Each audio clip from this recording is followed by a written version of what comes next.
Hi, I'm David Pope, and this presentation is on groin injuries, presented by Claire Walsh and brought to you by Clinical Edge.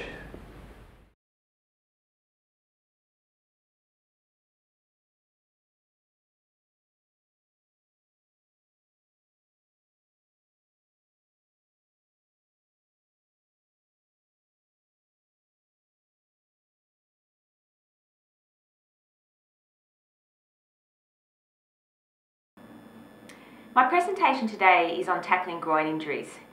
My name's Claire Walsh. I've been a physiotherapist for some 20 years. The last 15 years I've been working in sports physiotherapy. I had 5 years working in rugby league, and the last 11 years have been working with the Sydney Swans, the AFL club. More recently I've been working also in soccer with both men and women. I also am trained as a Pilates instructor, and I have quite an interest in core stability programs in rehabilitation, so I am interested in the link between core stability and groin injuries. The focus of this talk is assessing, diagnosing and treating groin injuries. Why are they such a problem for physiotherapists? The return to sport is approximately 9 months or so it's quite a long time out of sport. And so what as physios should we be looking for, and when should we refer these people on to a sports physician or for further imaging? In AFL football, it's the third most common injury after hamstring and knee injuries. Statistics that published from the 2006 season showed that about 17 games are missed per club in that season due to groin injuries. And in 2009, further studies from Great Britain showed that over 23 professional football clubs, they looked across 7 continuous seasons, that the incidence is about 12 to 17% every year of groin injuries. So it's quite a lot. It would appear that sports that involve changing direction, such as basketball, tennis and football, that groin injuries have a moderate to high incidence. And I think if it involves kicking as well, such as soccer and AFL, then the incidence is even higher. Other sports such as athletics or road running, we also see groin injuries in these sports, but I will discuss that a little bit more later on. One of the problems I think with these long-standing groin injuries is that the symptoms are often vague or diffuse. If the injury is not acute, or if it's not initially severe, then medical help is often delayed. Sometimes it can be delayed for months or even years. And it's not uncommon for patients of mine to say that they haven't been running for 6 months or they haven't played sport for a year or 2 years because of these groin problems.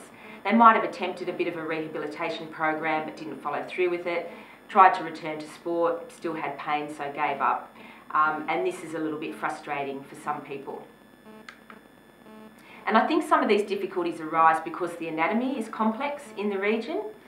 There can be quite a variation in the symptoms, and this can really make the diagnosis and the effective management quite difficult.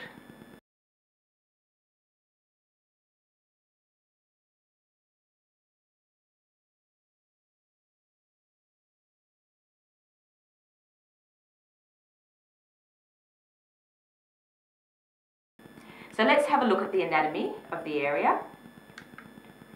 So we're looking at the pelvis, and we've got the pubic bone, and then the adductor muscle group, so adductor longus, adductor brevis, adductor magnus, and also the pectineus muscle. We've got the ilioinguinal ligament, you've got the nerves, obturator nerve and the ilioinguinal nerve. You also need to consider the hip joint and the iliopsoas muscle. So groin pain could be of soft tissue origin, such as a strain, a tear, or a tendinopathy. It could also be a hernia. It could be of bony origin, such as a stress injury, a fracture, or bony edema. It could also be of neural origin, such as as I mentioned, the obturator nerve and the ilioinguinal nerves are in this area.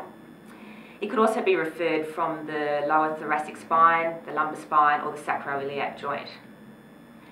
Other causes that are non-musculoskeletal could be a tumour, a urinary tract problem, or genital problems, and these should be considered as well.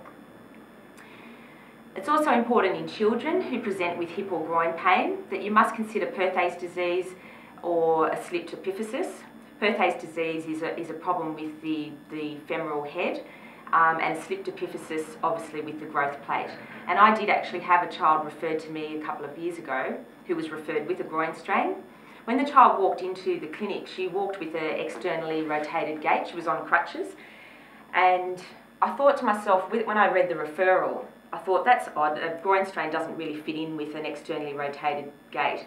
So I sent her back to the doctor straight away for an x-ray, and she did have a slipped epiphysis.